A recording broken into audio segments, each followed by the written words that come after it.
ఏ ఊరన్నా మీది? మాది మేలవాగు, బొల్లాపల్లి మండలం, పల్నాడు జిల్లా, మేలవాగు గ్రామం.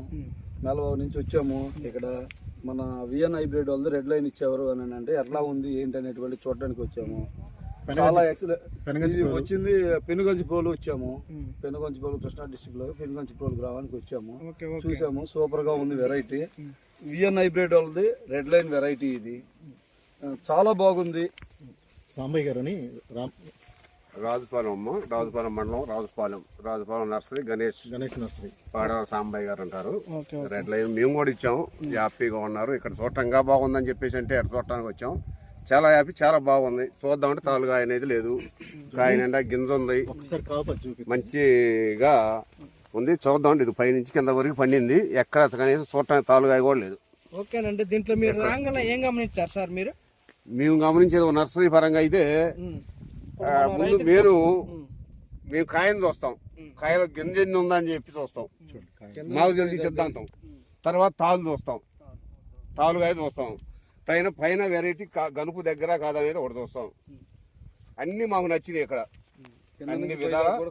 అన్ని విధాలు మాకు నచ్చినాయి. మేము కూడా పోసి ఉన్నాము, మేము ఇచ్చి ఉన్నాము.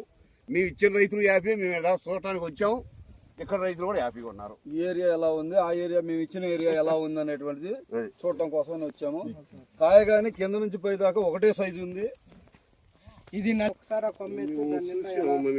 చూసాము. నల్లికైతే మేము ఇచ్చిన తోటలో కూడా చూసుకుంటూ వచ్చాము. ఎక్కడ నల్లి అనేది ఈ పూట ఈ టైంలో ఆగింది. దీనికైతే కదవి కొన్ని ఆకుండా ఉన్నాయి. ఓన్లీ ఒక కొమ్మే కదా బాబాయ్ మీరు చూపించేది?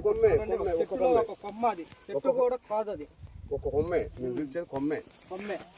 కొమ్మకి అన్ని కాయలు కాస్తున్నట్టే, అలా చాలా ఇదిగా ఉన్నట్టే కదా బాబాయ్? అవునవునవును. చాలా రైతు కూడా చూసిన రైతు కూడా చాలా సాటిస్ఫాక్షన్. కొమ్మలో కూడా చిన్న. చెప్పండి సార్. కిషోర్ గారు. మీరు ఎలా ఉంది ఏందో మీ చూద్దాం. నందిగా స్వీట్ షాప్ అండి, హరిత సీడ్స్ అని తెచ్చేసి ఫీల్డ్ అంటే బాగుంది సార్ వెరైటీ. చివరి దాకా కాపు బాగా సెట్టింగ్ బాగుంది. చివరిగా కూడా అదే సైజుగా కాయలు చివరి కూడా మంచి సైజు వచ్చింది. చివరి దాకా కూడా